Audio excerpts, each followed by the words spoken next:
नाशिकमध्ये फटाक्याच्या गोदामाला आग लागली आहे।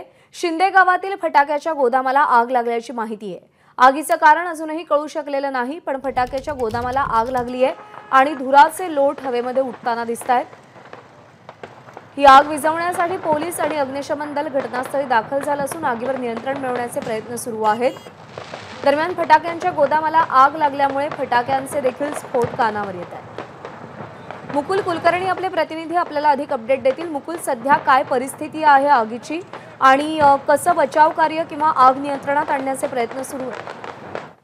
सध्या साधारणतः अर्धा ते पाऊण तासापूर्वीची ही घटना आहे। तिथे एक फटाक्यांचा ट्रक आल्याची माहिती स्थानिकांकडून मिळते आणि त्यानंतर पुढे काय झालं हे कोणाला समजलेलं नाहीये।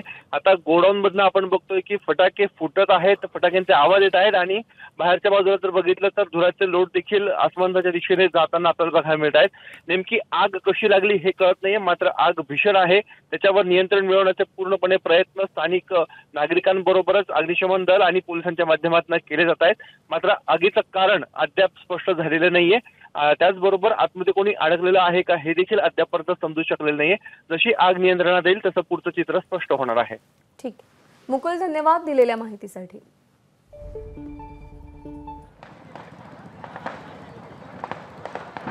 नाशिकमध्ये फटाक्यांच्या गोदामाला आग लागलेली आहे आणि आगीचं स्वरूप हे सध्या भीषण असून अग्निशमन दलाकडून या आगीवर नियंत्रण मिळवण्याचे प्रयत्न सध्या सुरू आहेत। ज्यावेळी ही आग लागली त्यावेळी गोदामात कोणी उपस्थित होतं की नाही या संदर्भात देखील माहिती घेतली जाते। सर्वत्र सध्या धुराचे लोट उठतायत तर फटाक्यांचे देखील आवाज येत आहेत। एबीपी माझा, उघडा डोळे बघा नीट।